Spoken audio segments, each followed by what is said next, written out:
اسرائیل کی جانب سے غزہ پر غاصبانہ قبضہ اور بربریت کے خلاف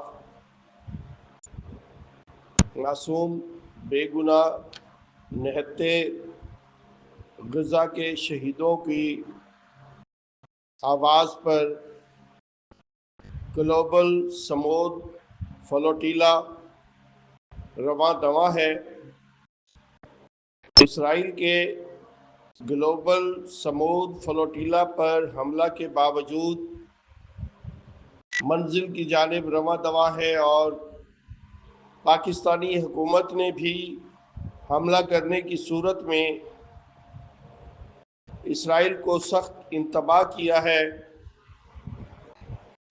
گلوبل سمود فلوٹیلا میں شامل لوگوں کا کہنا ہے کہ وہ پرامن لوگ ہیں، غزہ پر اسرائیل کی ناکہ بندی توڑ کر غزہ کے لوگوں کے ساتھ اظہار یکجہتی کریں گے۔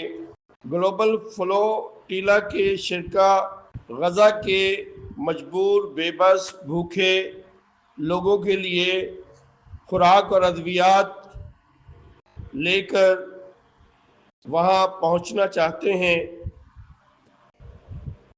اور اس قافلے میں پاکستان کے ساتھ ساتھ دیگر مسلم اور غیر مسلم لوگوں کے ساتھ ساتھ انسانی حقوق کی تنظیموں کے لوگ شامل ہیں۔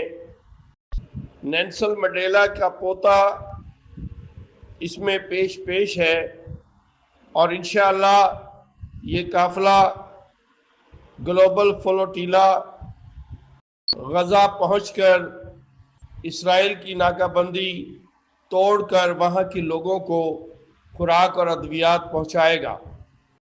ہم دعا گو ہیں کہ اللہ تعالیٰ اس قافلے کو کامیابی سے ہمکنار کرے۔ آپ بھی دعا کیجئے کہ اللہ تعالیٰ ان کے پرامن مشن کو کامیاب کرے۔ پاکستان سے شامل سمود فلوٹیلا میں سینیٹر مشتاق احمد خان نے جرأت اور بہادری کے ساتھ اس میں حصہ لیا ہے،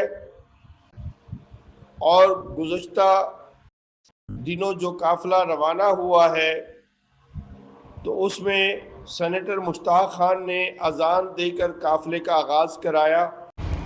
حي على الصلاة، حي على الصلاة، حي على الفلاح، حي على الفلاح، الله